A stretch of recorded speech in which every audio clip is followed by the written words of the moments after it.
A 14-year-old girl disappears from her bedroom in the middle of the night. For 30 years, everyone believes she ran away. But here's the part that changes everything: she never left the house. Her body was buried just steps from where her family ate breakfast every morning. The man who killed her walked past her grave more than 100 times. And no one noticed.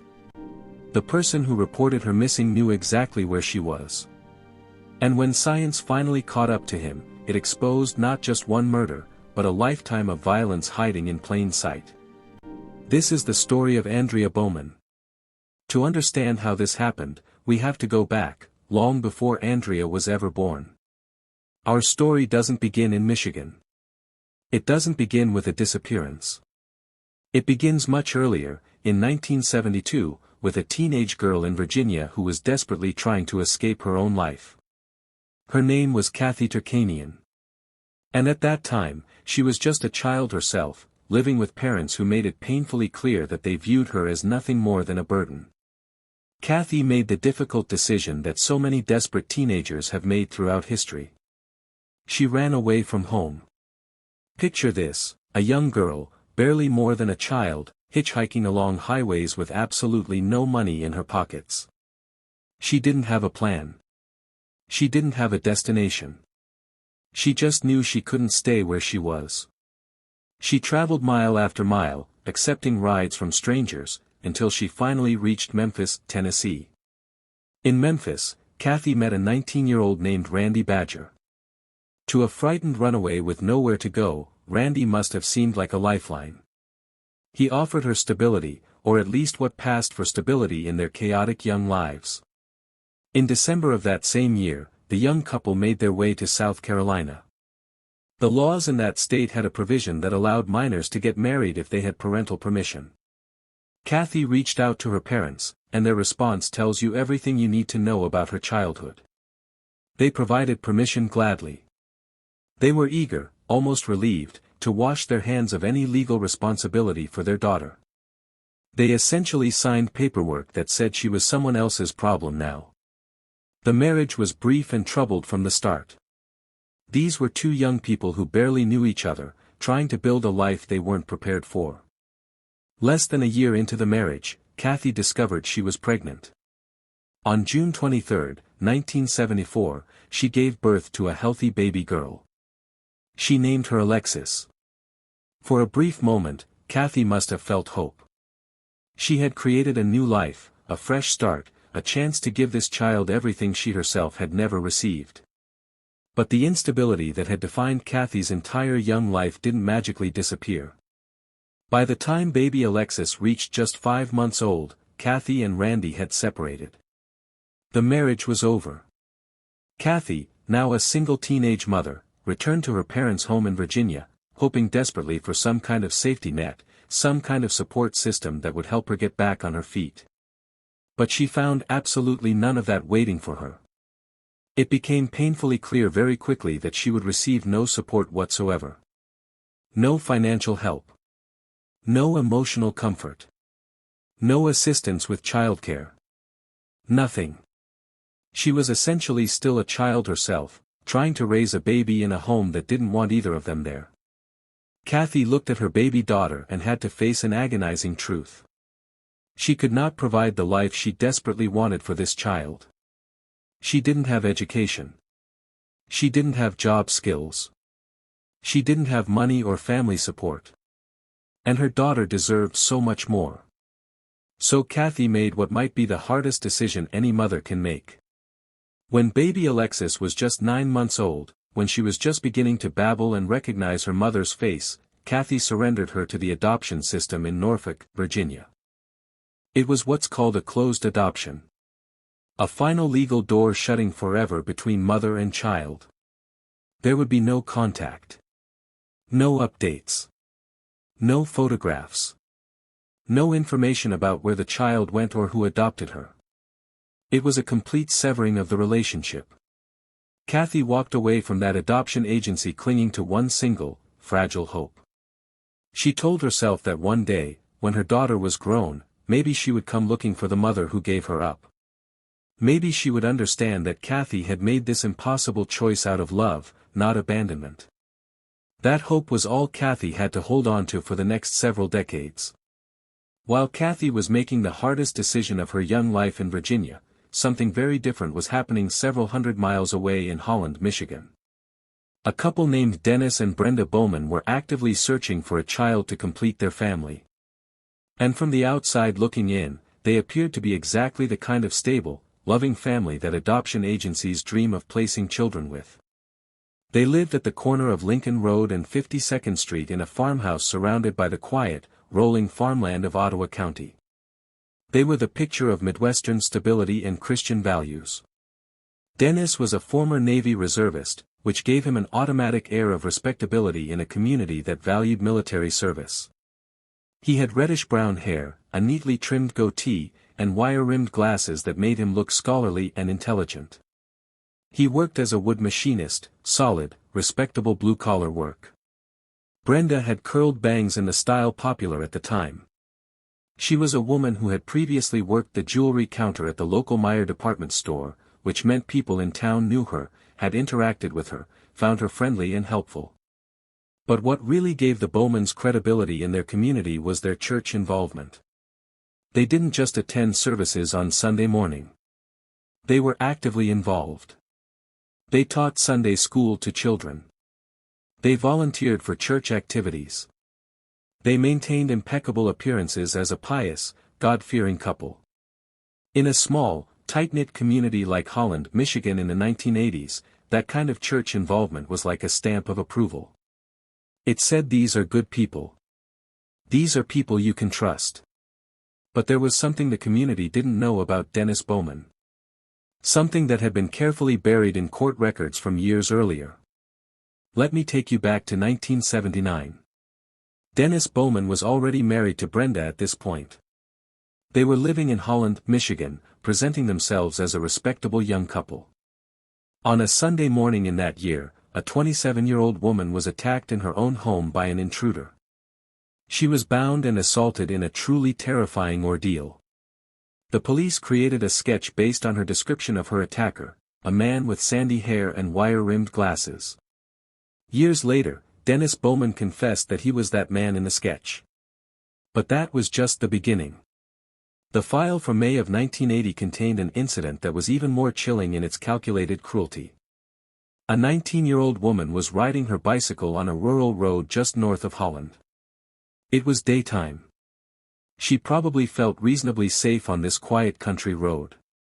Then a motorcyclist came up behind her and deliberately forced her off the road. The man got off his motorcycle and commanded the young woman to abandon her bike and walk with him into the woods. The young woman, operating on pure survival instinct, refused to move. That's when the man pulled out a weapon.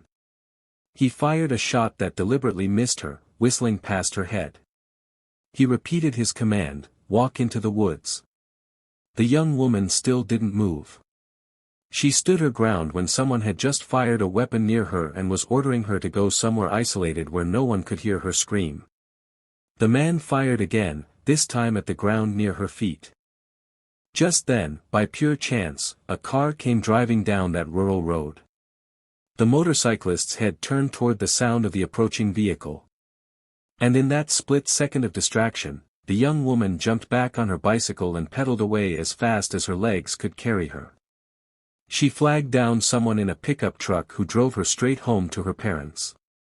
Her parents immediately called the police. The young woman provided a detailed description that she would never forget, a white male with tinted glasses and a distinctive blue helmet. His motorcycle had a black top case mounted on the back.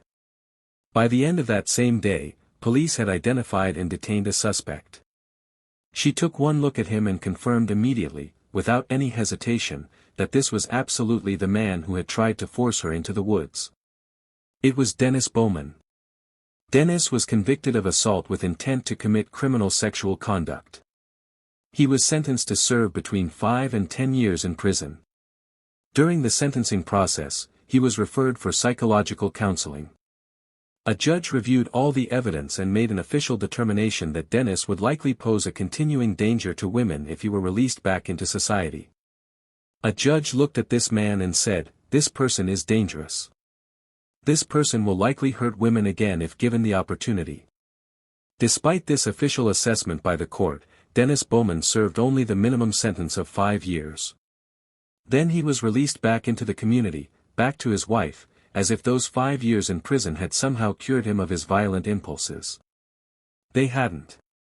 And this was the man who, in 1985, adopted a baby girl and renamed her Andrea. Dennis and Brenda desperately wanted to become parents, but biology had placed a barrier in their path. Brenda suffered from a rare medical condition that made conception extremely difficult and carrying a pregnancy to term even more unlikely. After years of disappointment, they turned to adoption agencies. The system worked exactly as it was designed to work. The agencies matched the Bowmans with Kathy's infant daughter. The baby who had been named Alexis was brought into the Bowman home. The Bowmans completely renamed the child. She was no longer Alexis. She became Andrea Michelle Bowman. Before her first birthday, before she could even speak or form memories, the identity of Alexis had been completely erased. She was now legally, officially, and in every way that mattered, the daughter of Dennis and Brenda Bowman. She was growing up in rural Michigan, attending a local church, being raised in what appeared to be the quiet, stable religious environment that Kathy had dreamed of for her daughter. For nearly 14 years, Andrea was the sole focus of the Bowman household. All the attention, all the resources, all the hopes and dreams were focused on this one child. But then in January of 1988, something happened that would dramatically shift the entire dynamic inside the Bowman home. Against all medical odds, Brenda carried a pregnancy to term. The couple welcomed a healthy second daughter into the world. They named her Vanessa. The arrival of baby Vanessa completely transformed Andrea's life. She went from being an only child, the center of attention, to stepping into a role that was far heavier than simple big sister duties. She became, in many ways, a third parent in the household. And she was only 13 years old. While other girls her age were joining after-school clubs, trying out for sports teams, attending Friday night football games, Andrea spent her afternoons and weekends at home. She changed diapers. She washed bottles. She constantly tended to the baby. She was expected to help in ways that went far beyond what most teenagers are asked to do. And over time, whispers began to circulate in the community about what was really happening inside the Bowman home. One incident in particular fueled these rumors. It happened when Andrea was in middle school. She boarded the school bus one morning and other students noticed something disturbing, visible evidence of injury on her wrist. Some students began whispering that Andrea had attempted to take her own life. Others claimed she had injured herself while trying to climb back into her own house through a window after Dennis and Brenda had locked her out as punishment. There were stories about Dennis's temper, about the strict, almost suffocating level of control he exerted over the household, about rules that seemed excessive even by the standards of conservative religious families. But what happened behind closed doors was almost universally dismissed as private family business. There was a very strong cultural reluctance to interfere in how other people raised their children, especially when that family appeared to be upstanding, church-going folks. If the Bowmans showed up to church every Sunday, if they taught Sunday school, if they appeared to be living according to Christian values, who were neighbors to question how they ran their household? This attitude would turn out to have absolutely tragic consequences. In November of 1988, just 4 months before Andrea disappeared, something happened that should have changed everything. 14-year-old Andrea confided in a teacher at her school. She told this teacher that she was afraid to go home. She revealed that her father was abusing her. The school did exactly what they were supposed to do. They promptly sent a social worker to the Bowman residence to investigate this very serious allegation. But when the social worker arrived and confronted Dennis and Brenda with Andrea's claim, both parents vehemently denied it. Dennis and Brenda told the social worker that Andrea was simply acting out. They explained that Andrea had recently learned she was adopted and she was very upset and angry about this discovery. They portrayed her accusation as an act of rebellion from an angry teenager lashing out at her adoptive parents. The social worker accepted this explanation without conducting any further investigation, without following up with Andrea privately, without checking for any physical evidence. Andrea was allowed to remain in the home. The police logged the report in their system but conducted no investigation whatsoever. No one checked back with Andrea to see how she was doing. No one monitored the situation. No one followed up. 4 months later, Andrea was gone. March 11, 1989. The day started like any other day in the Bowman household. It was a Saturday, and Dennis drove 14-year-old Andrea to school for a band event. When Dennis picked her up later that afternoon, students who saw them together reported that the atmosphere seemed heavy. There was tension. Andrea appeared quiet, withdrawn. Dennis seemed angry. That evening, Dennis drove Brenda to her second shift job. Dennis took baby Vanessa with him in the car specifically so that Andrea could stay home and focus on her homework without having to watch the baby. According to Dennis's account, which he gave to police that same night, he returned home with baby Vanessa at approximately 6:30 in the evening. When he pulled into the driveway, he immediately noticed that the farmhouse was completely dark. The silence was absolute. He carried the baby inside through the back door, which he found unlocked. He placed Vanessa on the sofa and called out for Andrea. There was no answer. Dennis said he walked through the downstairs rooms, still calling for Andrea. The house felt empty. Finally, he went upstairs to check the bedrooms. When he reached the main bedroom, the door was open.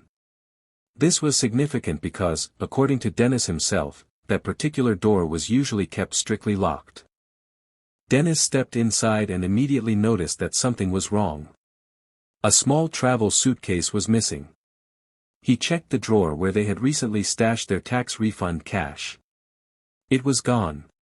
He checked other places where they kept money around the house. Also empty.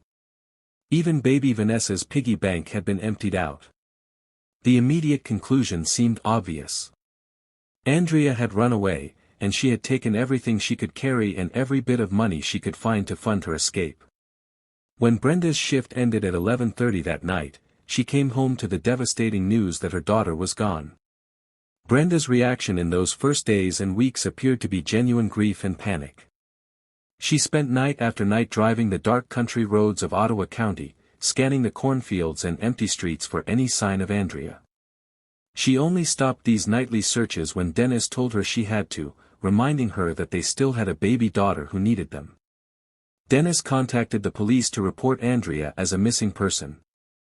And this is where his version of events becomes really important, because this is the narrative that would shape the entire investigation for the next 30 years. Dennis painted a very specific picture for the police. He described Andrea as a troubled teenager who frequently fought with her mother. He told them she had run away to a friend's house once before. He emphasized the missing suitcase and the missing money. The police, looking at the situation from their perspective, saw no immediate signs of a struggle in the home. They heard about the missing belongings and money. They listened to a father describing a rebellious teenage daughter, and they made a decision that would haunt this case for decades. They labeled Andrea as a runaway. They passed her case along to the Youth Services Bureau, which handled issues with troubled teens, not criminal investigations. And the system believed him. For 30 years. If cases like this matter to you, if you believe victims like Andrea deserve their stories told, subscribe to Cold Case Beacon now. We illuminate the cases that time tried to bury. Very few people in Holland questioned this official narrative. Many people simply assumed that Andrea had gotten fed up with her strict home life and had finally decided she'd had enough. In the absence of facts, rumors rushed in to fill the void. People whispered that Andrea had gone looking for her birth mother. Others said she had hitched a ride at a local truck stop and left town. Some claimed she had run off with an older boy. Brenda reported receiving tips in the weeks and months following Andrea's disappearance. All of these tips seemed to confirm the hope that Andrea was alive somewhere and simply didn't want to be found. These tips, none of which ever led anywhere concrete, kept the hope alive that Andrea was out there somewhere, living her life, just choosing not to come home. Shortly after the disappearance in 1989, the Bowmans made another significant decision. They left the farmhouse on Lincoln Road. They moved to a new home, starting fresh in a new location. They were leaving behind Andrea's empty bedroom. They were leaving behind the whispers and rumors. They were leaving behind the scene of whatever had really happened that night. A single photograph became the public face of the missing girl.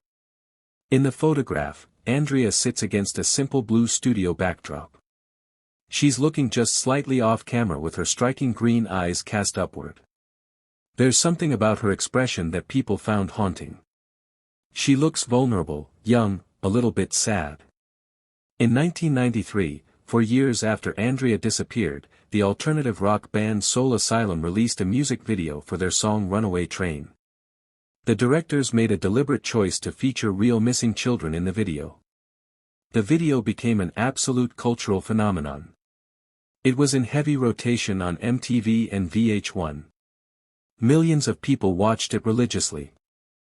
In the version that aired in the Michigan region, Andrea's school photograph appeared at approximately the 2-minute mark. For just a few seconds, viewers across the Midwest saw her face flash across their television screens. The director would later claim that more than 24 missing children were found as a direct result of that video being broadcast. People recognized faces. They called in tips. Families were reunited. Unfortunately, tragically, Andrea Bowman was not one of those success stories. The song eventually faded from the charts. The video stopped being in heavy rotation. And Andrea's case, which had briefly been visible to millions of people, went completely cold. The years passed. 1994 became 2000, became 2005. A decade passed, then another. Andrea Bowman became just another name in the national database of missing persons. Her case file gathered dust. The leads dried up completely. And in Holland, Michigan, people slowly stopped talking about the teenage girl who had run away that night in March of 1989. If you're still watching at this point, drop a comment with "I'm still here." Let's see who's truly following this shocking story. The disappearance of Andrea Bowman might have remained forever unsolved if not for the emergence of new technology and the dedication of amateur investigators who refuse to let cold cases stay cold. Enter Carl Koppelman, a web sleuth whose deep interest in unsolved cases led him to spend countless hours trying to help bring closure to families. In 2010, Carl was actively involved in Web Sleuths, one of the premier online forums where hobbyists, retired law enforcement, and amateur detectives collaborated on unsolved cases. Carl developed a specific methodology for his research. He spent enormous amounts of time scrolling through NAMUS, the National Missing and Unidentified Persons Database, trying to match the characteristics of missing persons with the remains of unidentified bodies that had been found. During this research, Carl became fixated on one specific case, the Racine County Jane Doe, discovered in 1999 near a Wisconsin cornfield. Carl began working through potential matches. The timeline aligned. Andrea had disappeared in March of 1989. The Jane Doe was found in 1999. If Andrea had survived, she would have been exactly 25 years old.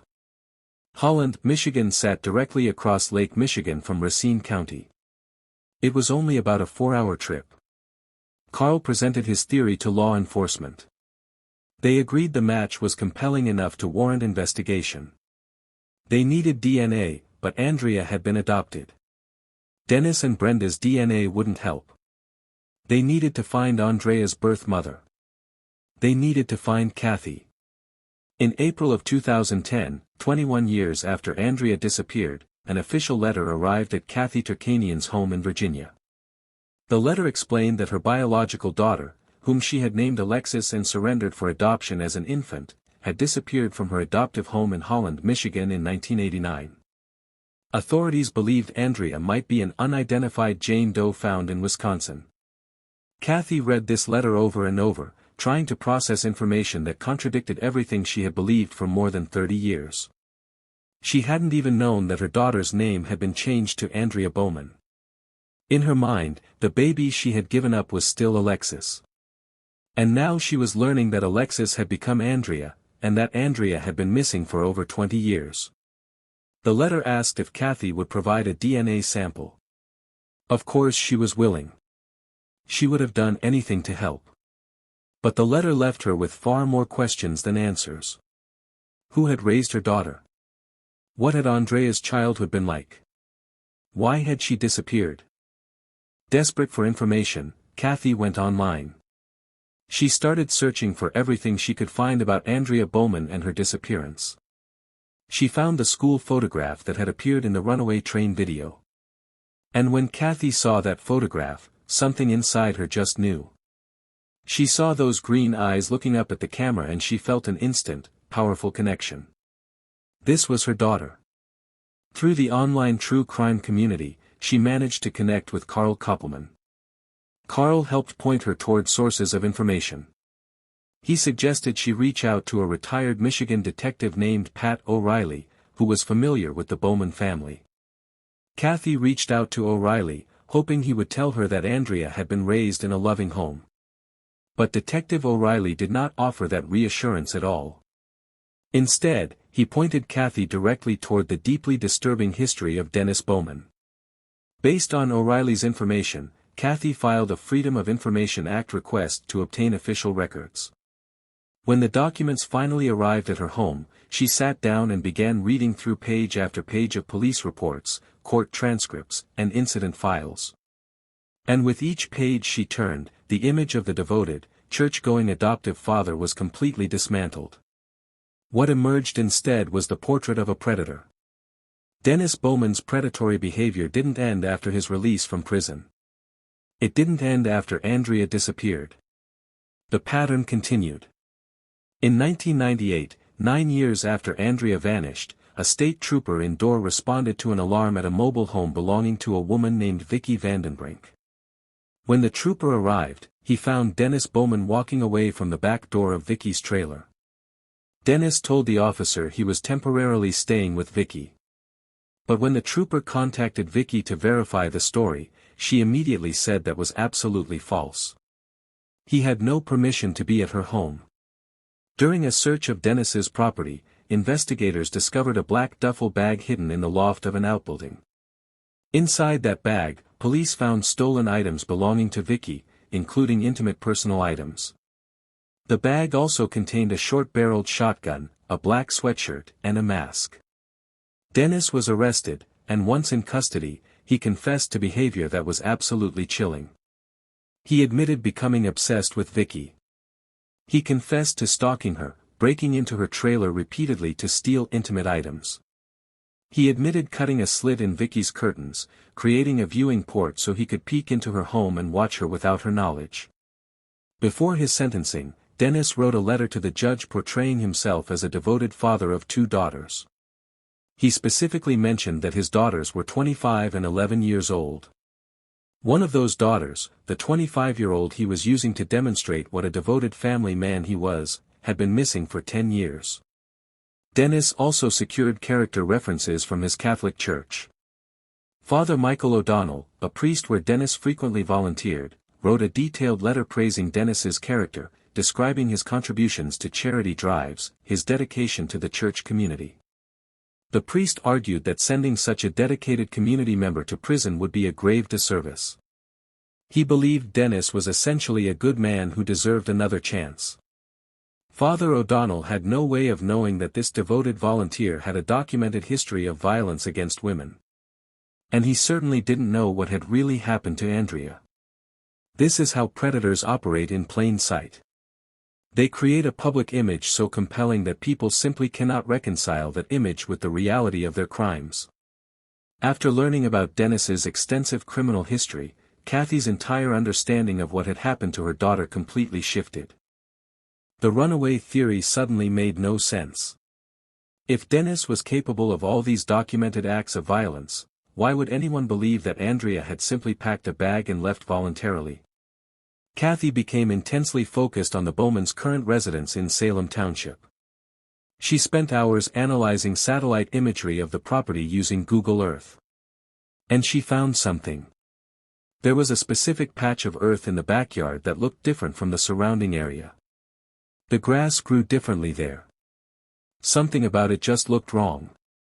She became absolutely convinced that her daughter was buried in that spot. It was a mother's intuition, overwhelming and impossible to ignore. Kathy contacted investigators repeatedly, pleading with them to search the property. She sent them the satellite images with the suspicious area circled. She begged them to at least check, to bring cadaver dogs, to do something. But the system required more than a mother's intuition. The police explained that they needed probable cause for a search warrant. They couldn't just dig up someone's property because a satellite image looked slightly unusual. And perhaps the cruelest aspect of Kathy's situation, because of the closed adoption, the law no longer recognized Kathy as Andrea's mother. Andrea's legal parents were Dennis and Brenda Bowman. Kathy had no standing. No rights. No legal authority to demand anything. She was completely powerless. In 2013, after years of waiting, the DNA results finally came back. Kathy was not biologically related to the Racine County Jane Doe. The young woman found in that Wisconsin cornfield was someone else's daughter. For Kathy, the DNA results actually strengthened her conviction that Dennis was directly responsible for whatever had happened to Andrea. If Andrea wasn't the Wisconsin Jane Doe, then the most likely scenario was that she had never left Ottawa County at all. Kathy's suspicion about that disturbed patch of earth in the Bowman's backyard intensified. She knew in her bones that her daughter was there. In September of 2013, Kathy and Carl Koppelman met in person for the first time at the Missing in Michigan conference. They wore custom-made shirts that featured Andrea's photograph and read in bold letters, "Find Andrea Bowman." As Carl scanned the crowded conference room, he suddenly spotted two faces that made him stop in his tracks. He leaned close to Kathy and said quietly, "That's Vanessa, the red-haired woman over there. That's Andrea's younger sister. And the woman standing next to her, that's Brenda Bowman." Kathy's heart must have been pounding. She was standing in the same room as the woman who had raised her daughter, the woman who was married to the man Kathy believed had killed both their daughter. Brenda recognized Kathy as well. And instead of avoiding a confrontation, Brenda walked directly over to them. Brenda seemed almost eager to defend her husband. She insisted that she and Dennis had cooperated fully with the authorities back in 1989. As proof of their cooperation and innocence, Brenda produced a thick binder filled with notes, copies of flyers they had made, records of tips they had followed up on, documentation of their search efforts. Carl, speaking gently but firmly, pressed Brenda about Dennis's documented criminal history. He mentioned the convictions, the assaults, the stalking, the pattern of violent behavior toward women. Brenda's response to this was absolutely chilling in its unwavering loyalty. She said, "I haven't forgotten what he did. But I do forgive him. I take my marriage vows very seriously. For better or for worse, that's what I promised." Brenda was acknowledging that yes, Dennis had committed these crimes. Yes, he had assaulted women.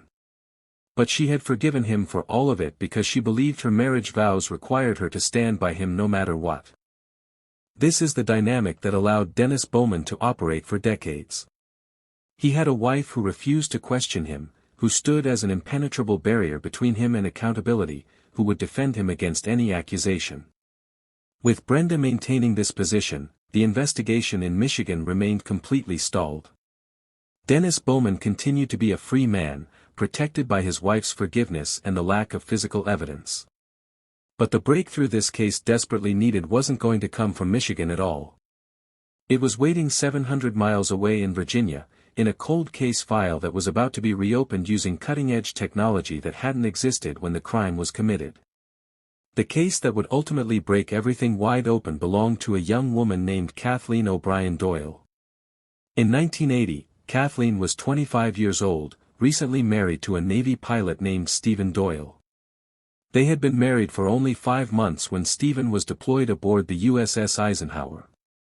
He would be gone for months, leaving Kathleen alone in their small home with just her orange tabby cat for company. By September of 1980, that solitude turned into something far more sinister. Kathleen's friends began to realize they hadn't seen her in quite a while. Phone calls went unanswered. She didn't show up for plans they had made. Days passed without anyone hearing from her. Growing increasingly concerned, friends went to her house to check on her. They knocked on the door. No answer. Finally, they managed to get inside. What they found was a scene of absolute horror. Kathleen was lying deceased in her bedroom. The room had been ransacked in what appeared to be a violent frenzy. Kathleen's body showed evidence of restraints. She had been bound and gagged.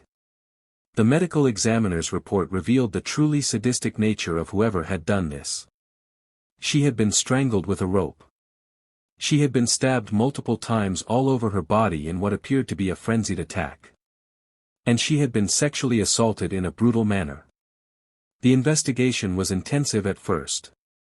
Norfolk police worked the case hard, interviewing neighbors, checking for witnesses, processing the crime scene. But despite their best efforts, they had very little to work with. There were no witnesses. No obvious suspects. The crime appeared to be random.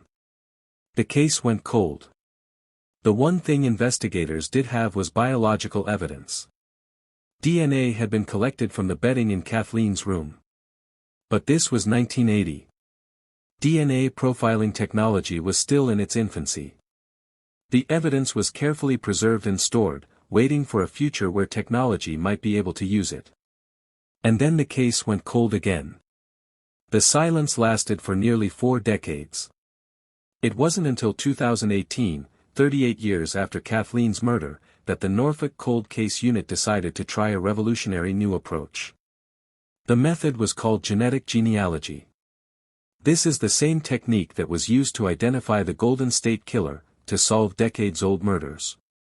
Here's how it works: investigators take DNA from a crime scene and upload it to public genealogy databases. The database searches for genetic matches. What comes back isn't usually a direct match to the perpetrator. Instead, you get matches to distant cousins, people who share some DNA with the person you're looking for. Then genetic genealogists build family trees, working backward and forward through generations, narrowing down the possibilities until they identify potential suspects. Detective Jonathan Smith from the Norfolk Cold Case Unit decided to try this approach with the DNA profile that had been preserved on the bedsheet from Kathleen's home. After approximately 1 year of painstaking genetic genealogy work, Detective Smith received results. The analysis had produced a list of 32 names. These were distant relatives, people who shared enough genetic markers to indicate they were part of the same extended family tree as whoever had left that DNA in Kathleen's bedroom.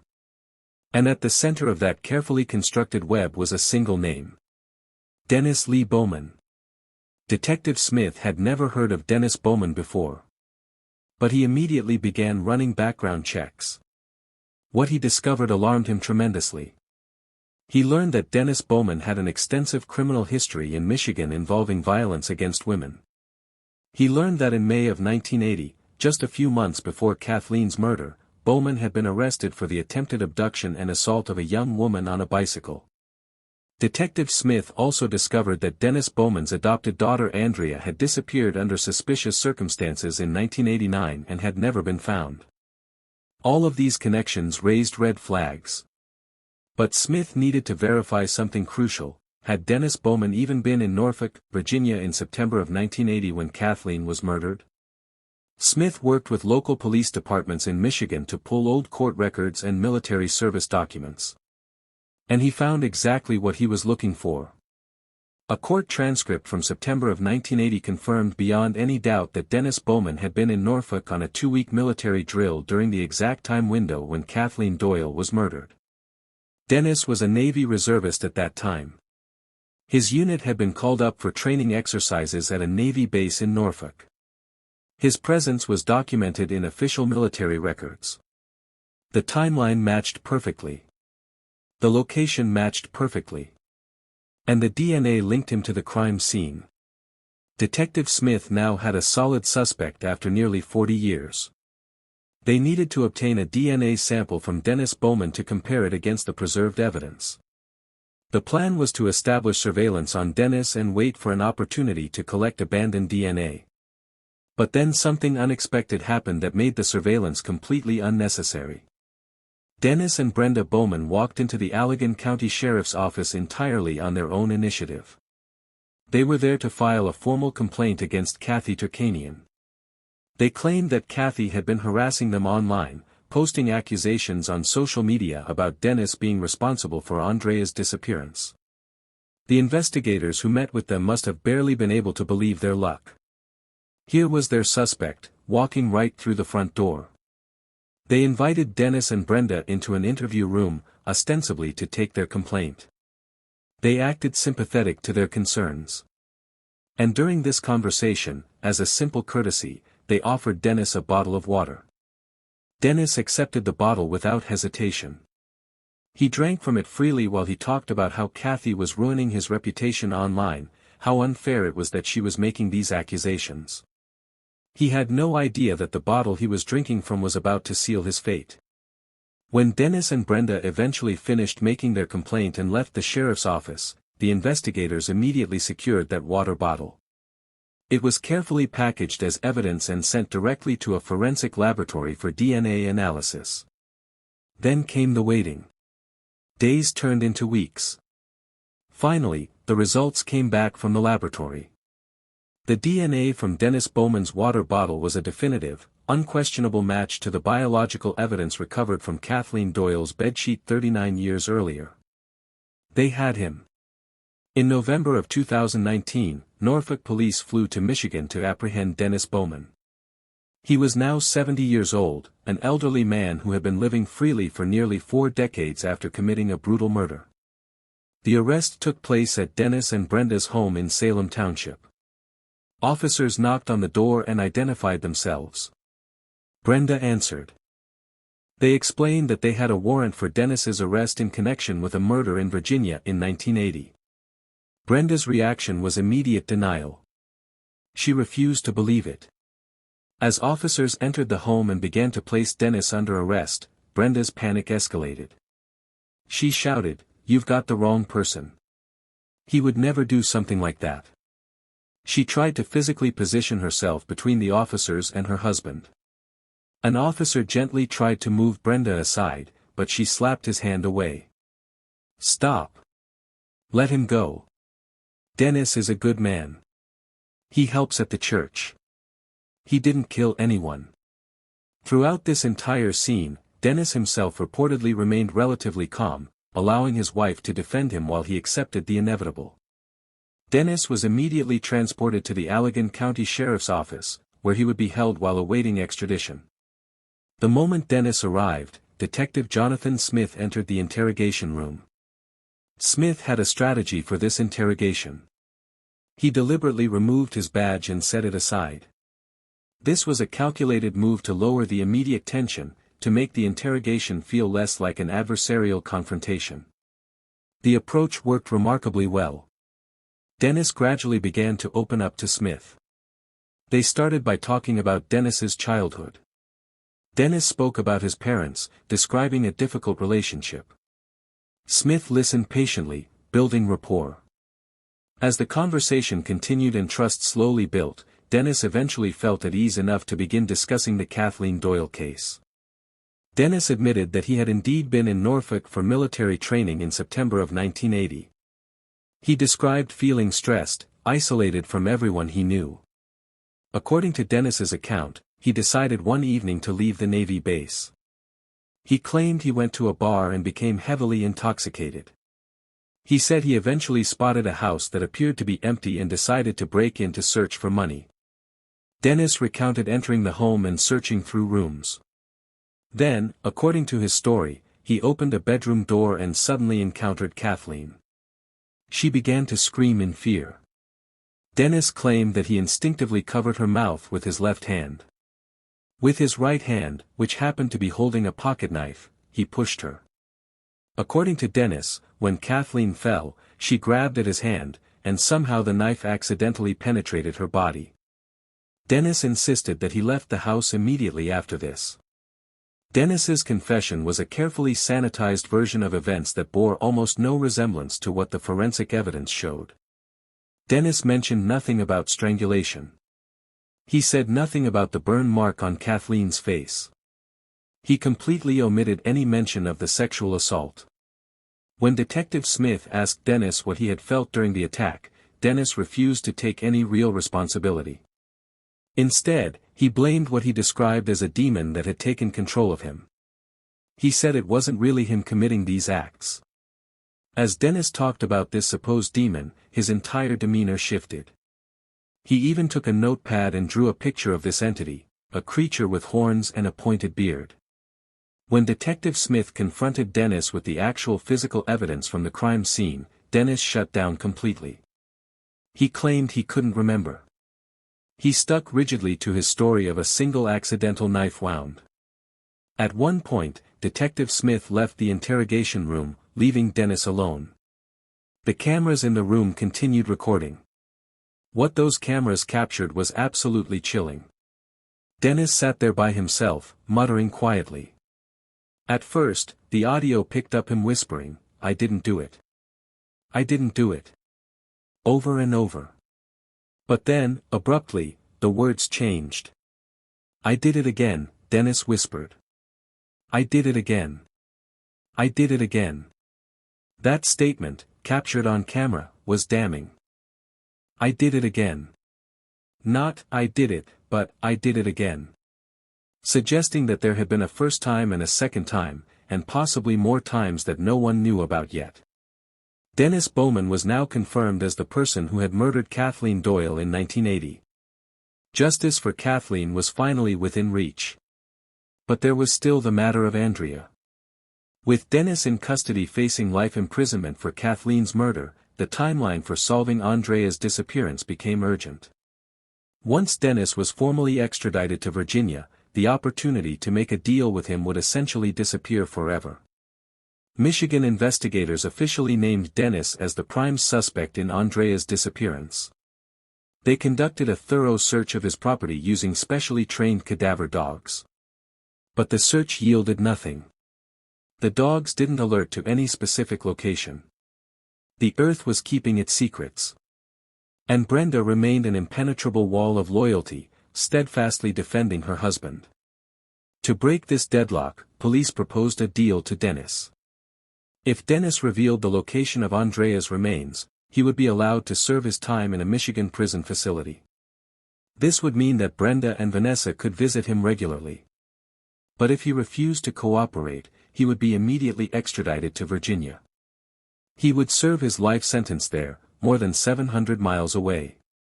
Brenda and Vanessa would rarely, if ever, be able to visit. For Dennis, this was a calculation. His freedom was already gone.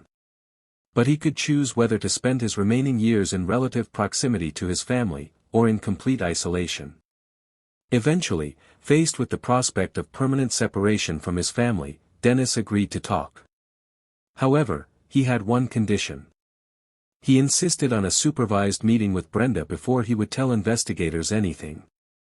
Before Brenda arrived, Dennis specifically checked to ensure that the interrogation room cameras were recording.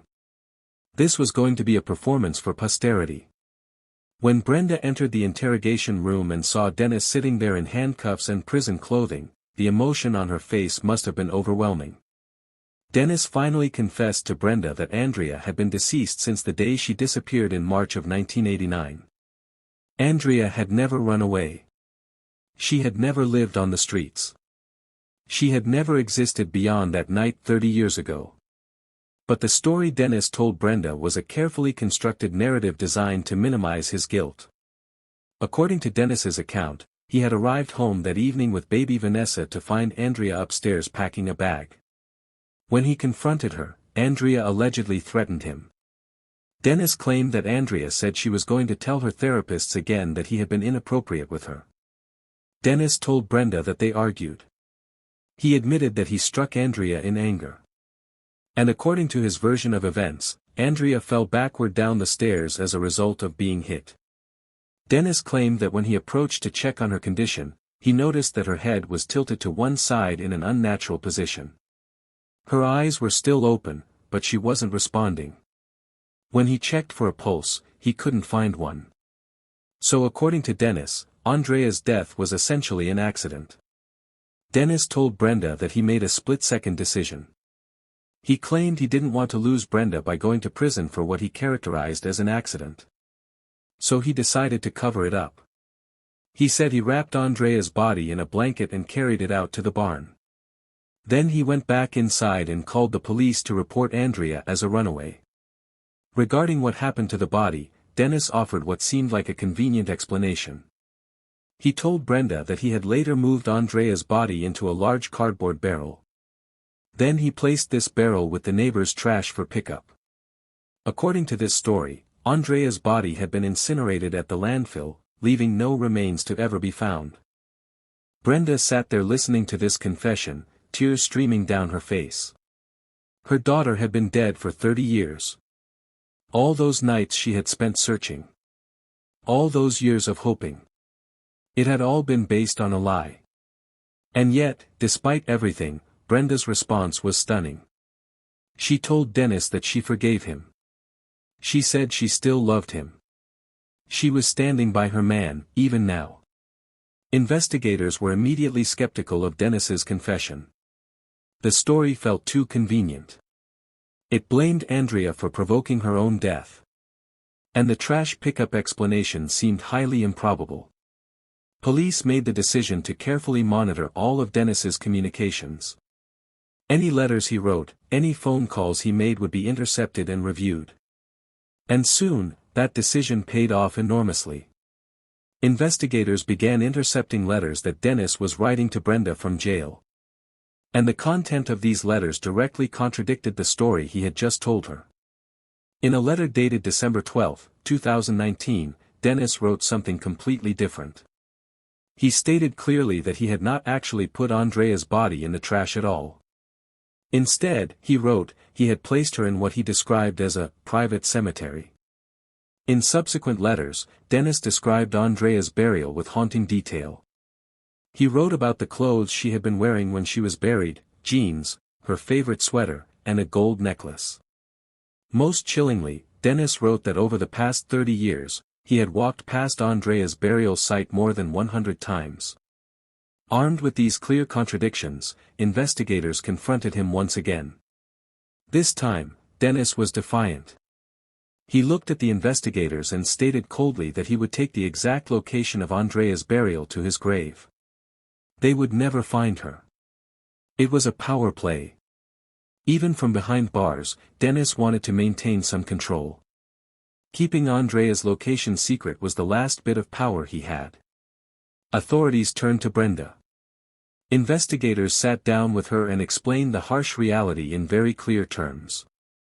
Without recovering Andrea's body, the deal was completely off the table.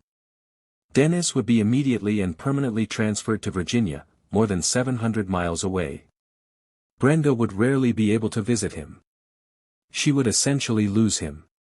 Under this intense pressure, and reportedly driven by a genuine desire to finally give Andrea a proper burial, Brenda pleaded desperately with Dennis to tell the truth. And finally, after weeks of stonewalling, Dennis relented. He admitted that the trash story was completely false. He had never put Andrea's body in a barrel. The truth was much darker. Dennis confessed that he had originally buried Andrea in the backyard of the rental home they had been living in on Lincoln Road at the time of her death in March of 1989. But then Dennis revealed something that sent chills through everyone who heard it. When the Bowman family moved from Lincoln Road to their new home shortly after Andrea's disappearance, Dennis had done something almost unthinkable. He had returned to the old property under the cover of night. He had brought tools and worked in darkness, digging up Andrea's remains from where they had been buried. He had transported those remains to the new property. And he had reburied them in the backyard of the new house where the family would be living. He had literally moved his victim with him to keep her under his control. Even in death, he couldn't let her go. So he brought her remains to the new location and buried her where he could walk past her grave every single day. Armed with this new information, police immediately mobilized a team and returned to the property. They brought heavy excavation equipment, forensic specialists, and cadaver dogs. And this is where the story takes a turn that validates something Kathy had been saying for years. The exact spot that Dennis pointed to, the location where he finally admitted he had buried Andrea, was the precise patch of disturbed earth that Kathy Turkanian had identified on Google Earth years earlier. Kathy had spent hours studying satellite imagery of that property.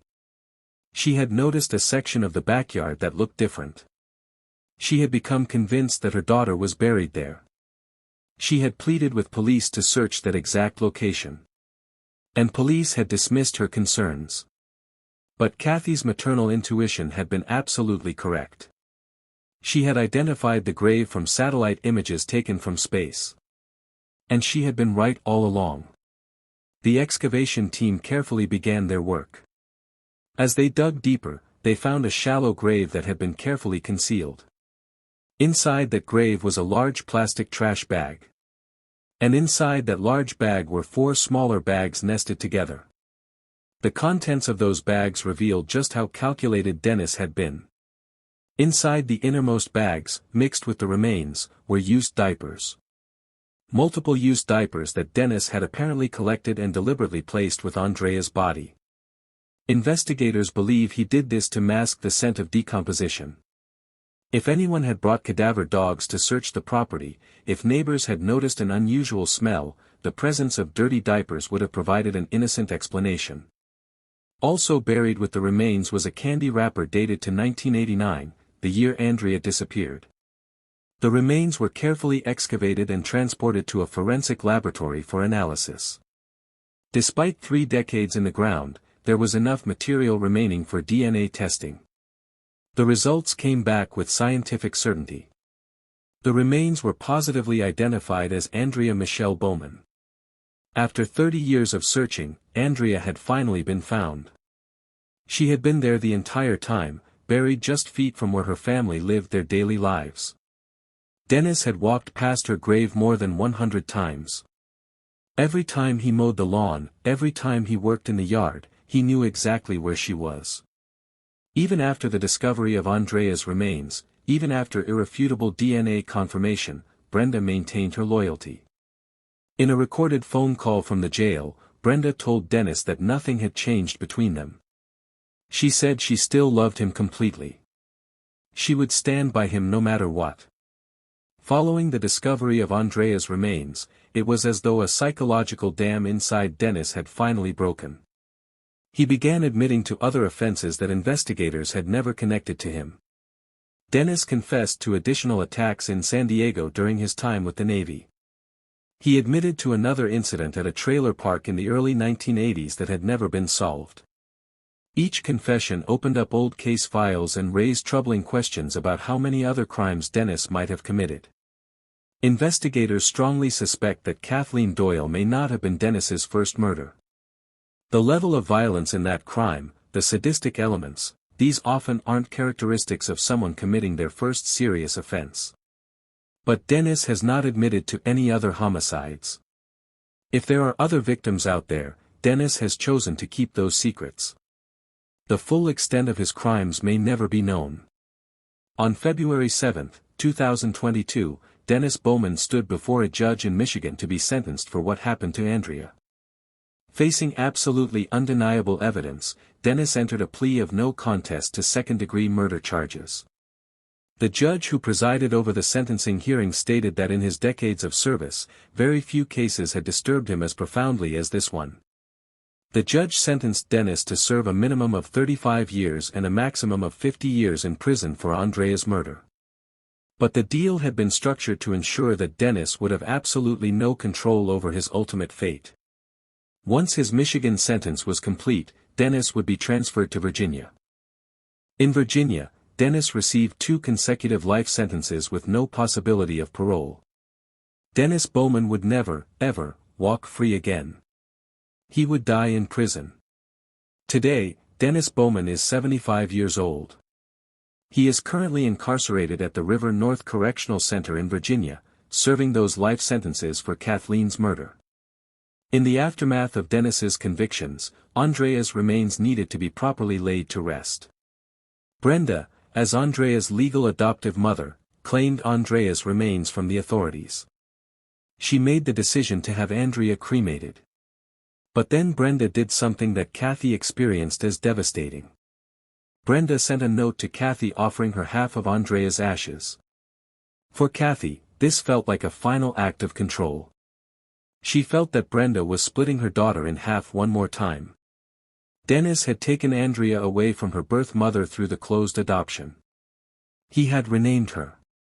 He had isolated her, controlled her, abused her, and ultimately killed her. And now, even in death, Andrea was being divided. Kathy had given up her baby girl for adoption because she desperately wanted to give her a better life. She had hoped that Andrea would grow up happy, attend college, fall in love, have her own family. Instead, she learned that the family she had unknowingly entrusted her daughter to included a predator who ultimately killed her at age 14.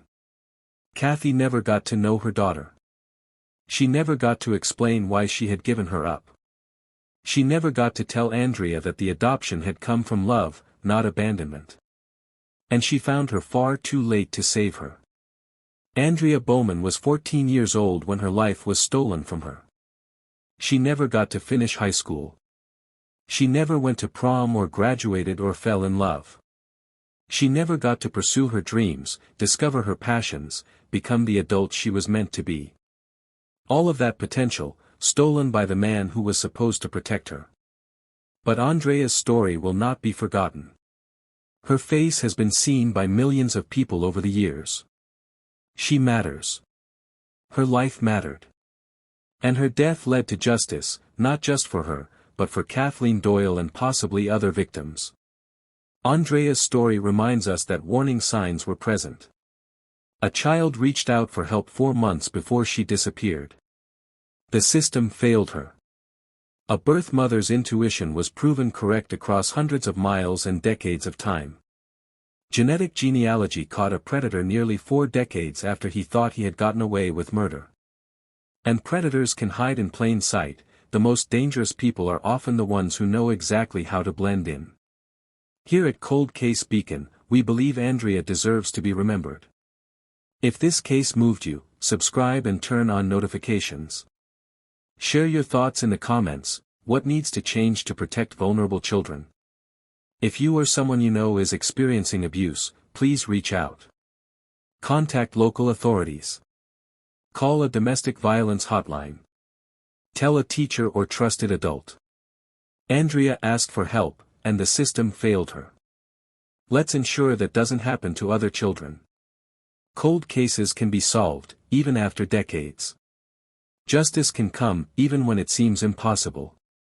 The truth has a way of emerging, no matter how deeply it's been buried. Thank you for being part of the Cold Case Beacon community. Stay vigilant. Look out for the vulnerable. Sometimes the most dangerous monsters are the ones who know exactly how to blend in. This is Cold Case Beacon, illuminating the cases that darkness tried to hide.